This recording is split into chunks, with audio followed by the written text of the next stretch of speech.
በጣም በሚገርም ሁኔታ እንግዲህ ኢትዮጵያ አሁን በመንታ መንገድ ላይ ያለች ማለት እንችላለን። እንግዲህ ያለውን ሁኔታ ያለው ሲቹዌሽን ተጠራቅሞ እየመጡ የነበሩትን በተለይ የሀገሪቱ ሁኔታ ከመኖር ወደ አለመኖር እንግዲህ በመፍረስና አለመፍረስ መካከልም እንዳለን ይታወቃል። እንደ ህዝብ ነው እየፈረስን ያለ ነው። እንግዲህ በየጊዜው ንጹሐንን የሚታገቱበት፣ ንጹሐንን የሚሞቱበት፣ መፈናቀሉ አለ፣ የድሮን ድብደባ አለ፣ አዳዲስ የጦርነት ቀጠናዎችም ስጋቶችም አሉ።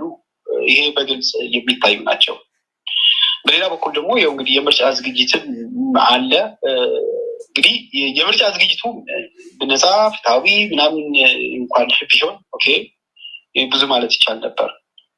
የምርጫ ዝግጅቱ በተለይ ጠንካራ ለሆኑ ፓርቲዎችን እንደ መሰናክል ሊሆን የሚችልም በተለይ ይህን የምርጫ ሂደት ለትግል የሚጠቀሙበት እንደ ኢህአፓ አይደል ያው ያያችሁት ስለሆነ በጀመርናቸው አንድ ሁለት ቆይታዎችን ለትግል እንድንጠቀምበት ወይም ደግሞ የአገዛዙን ገመና አደባባይ ላይ እንዲታወቅ ልናደርግበት የምንችልበት የምንታገልበት በተለይ ከመግለጫ በዘለለ ልንታገልበት የምንችልበት ሂደት ነው ብለን ነበር የገባ ነው እያደረግነውም ያለ ነው። ግን ደግሞ በደንብ አድርገን እንዳንንቀሳቀስ የሚያደርግ በተለያዩ የፖለቲካ ፓርቲ ወይም ደግሞ የአጃቢ ፖለቲካ ፓርቲ በጭብጨባ የጸደቀ ኮድ ኦፍ ኮንዳክትን እንዳለ መዘንጋት የለበትም። ይህንን ኮድ ኦፍ ኮንዳክት እንደ ፍላጎታችን እንዳንሮጥ፣ እንዳንንቀሳቀስ፣ እንዳንናገር ሀሳቦቻችን አደባባይ ላይ እንዳይወጣ በተለይ አገዛዙ ላይ እየፈጸመው ያለው በሀገሪቱ ላይ እየፈጸሙ ያለውን ሴራ ደባ በህዝብ ላይ እየፈጸሙ ያለውን ክህደት እንዳንናገር ሊያስር የሚችል ኮድ ነው። እንደሚታወቀው እጩ ተወዳዳሪዎች ኢሚኒቲ ያለመከሰስ መብት አለ። ነገር ግን ይህንን ኮድ ኦፍ ኮንዳክት ጥሶ የተገኘ ኢሚኒቲም ተነስቶ መታሰር እንደሚችልም ይደነጋል። በተለይ የህጉን ድንጋጌ ኢንተርፕሪቴሽን ላይ አምቢጉቲ አለ። ወንዴ በጣም ይሄ የምርጫ የስነ ምግባር ህጉ ምንድን ነው የያዘው? ምናልባት ያለመከሰስ መብት ሁሉ ተነስቶ በቁጥጥር ስር የሚውለው የብልጽግና መንግስት የፈጸማቸውን ወንጀሎች የሚያጋልጡ የፖለቲካ ፓርቲ መሪዎችም ወይ ተወካዮችም እንዳይናገሩ ለማድረግ ነው። ምንድን ነው እስቲ በዝርዝር ህጉ የያዘው ነገር ምንድን ነው? የስነ ምግባር ህጉ በጣም ጥሩ በጣም ነጥብ አሁን ለመናገር ባልችልም በተለይ ግን አሁን ያለ እንዳልከው ነው። በተለይ የአገዛዙ በደሎችን ግፎችን የሚጠቀሱትን እነሱን በሚዲያ ላይ ማስተላለፍ እንዳትችል ነው። ወይ አሁን እያደረግነው ያለውን ኢንተርቪው ምን ሊያስደርገኝ እንደሚችል አላውቅም። ግን መሬት ላይ ባለው ሀቅ ግን በተለይ ከዚህ በፊት ከምርጫው ሴሽን በፊት ስናደርገው እንደነበር በእኛ ላይ ሲደርስ እንደነበር ተመሳሳይ አሁንም ወረቀቱም ኖረም አልኖረም ሊደርስ እንደሚችል ነው ኮድ ኦፍ ኮንዳክት የሚናገረው። ሌላው እንኳ ቢቀር በትንሹ ልንገር እንድማገኝ ለምሳሌ አሁን ያለውን ሁኔታ በሀገሪቱ ያለው ሁኔታ ምርጫ ለማድረግ አስቻይ ሁኔታ የለም ማለት እንኳን አንችልም። ይህ ንግግር ራሱ ኮድ ኦፍ ኮንዳክት ይከለክለዋል። ይሄ ትንሽ ነው፣ በጣም ትንሽ ነው ማለት ይቻላል። አስቻይ ሁኔታ የለም ብሎ መናገር እንኳን አይቻልም። አይደለም ህዝብ እየሞተ ነው እየደቀቀ ነው የሚለው ያው እንግዲህ አይቻልም ማለት ግን አፋችን መከልከል አይችሉም ነው።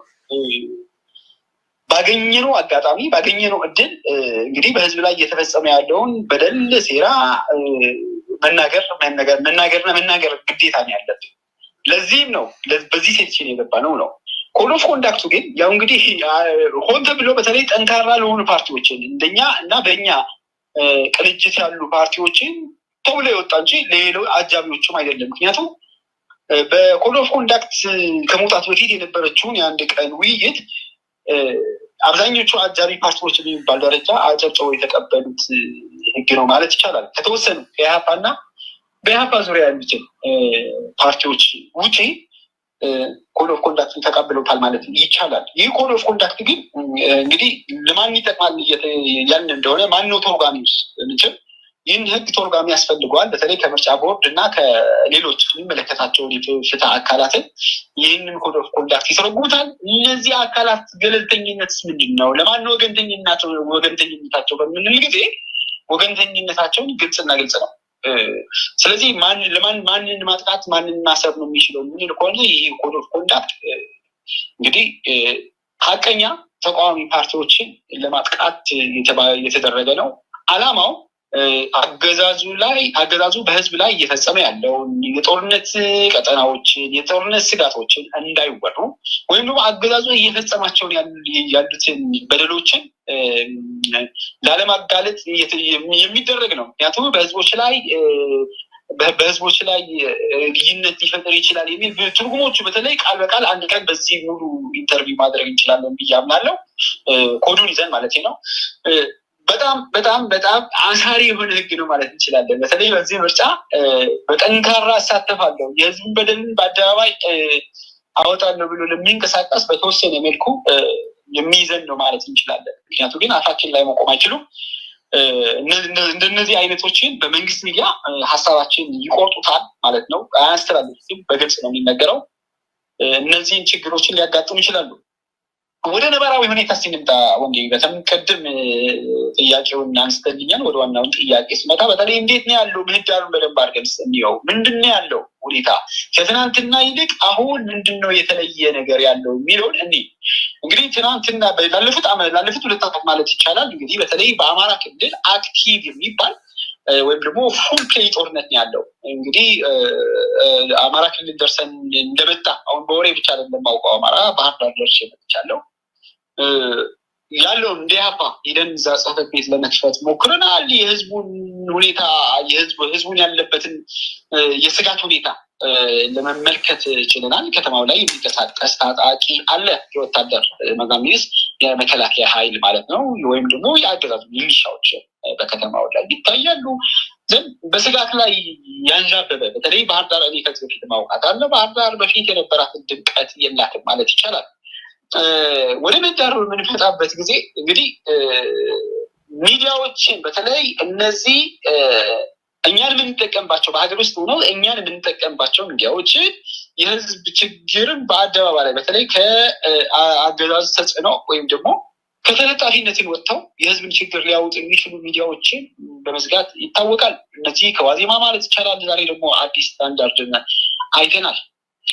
ምህዳር እየተከረቸመ ነው። በዚህ አሳሪ ህግ ይወጣል። በዚህ የሚዲያዎችን በተለይ የሚዲያውን ነፃነቶችን በሚዲያ ደረጃ ያለው ልሳኖችን ይዘጋል። በዚህ ደግሞ የፍትህ ተቋም በምናይበት ጊዜ ረዳት ፕሮፌሰር ሲሳይ አውግቸውን እንግዲህ ፍርድ ቤትን የወሰነ ውሳኔ በመቀልበስ እንግዲህ እንደገና ማንነታቸው አልታወቀ ጭንብል በለበሱ በዚህ ደረጃ የአፈና ተግባር ሲፈጸም እያየን ነው። እዚህ ላይ በቀድም አንድ ወንድሜ ሲናገር የነበረውን ሀሳብን ላጠናክረው። በተለይ በህወሓት ኢህአዴግ ዘመን እንዲህ አይነት ተግባሮች ነበሩ። በህወሓት ኢህአዴግ ጊዜ እንዲህ አይነት ተግባራቶች እንኳን ቢኖሩ ፍርድ ቤቶች ግን በዚህ ደረጃ የተናቁበት ዘመን ግን ነበር ብዬ አላምንም። በዛን ጊዜ በህወሓት ኢህአዴግ ጊዜ ፍርድ ቤቶች አሁን ባለው ወይም ደግሞ በተሻለ ፍርድ ቤቶችን ይፈሩ ነበር። የፍርድ ቤት ዳኞችን ይከበሩ ነበር። በተሻለ በአንጻራዊነት ነው ያለው። በአንጻራዊነት አሁን በእያንዳንዱ ጥቃቅን ነገሮችን ፖሊስ ጣቢያዎችን በምትሄድበት ጊዜ አይደለም እንዲህ ሂውጅ የሆኑ ፖለቲካል ኢሹ ያላቸውን ጉዳዮችን ይዘህ ጥቃቅን ጉዳዮችን የፍርድ ቤት ትዕዛዝን የሚፈጽም ፖሊስ ለማግኘት በጣም ትቸገራለህ። በጣም ጥቃቅን በተለይ ከጠበቆች ጋር የተያዘ ጉዳያቸውን ይዘው ወደ ፖሊስ ጣቢያ በሚሄድበት ጊዜ ጉዳዩ የፍርድ ቤት ትዕዛዞችን የማይፈጸምበት ፖሊስ እንደ ፍላጎቱ የሚሆንበት ሁኔታ ይታያል።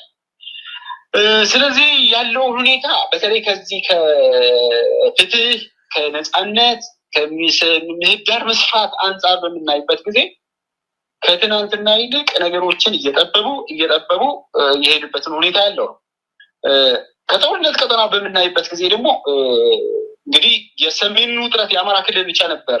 በትግራይ በኩል የነበረውን በጦርነትን በሰላምን አይደለም አይነት ነበር። አሁን ግን ወደ ለየለት አለመረጋጋት ሊያስገባ የሚችል እንቅስቃሴዎች አሉ።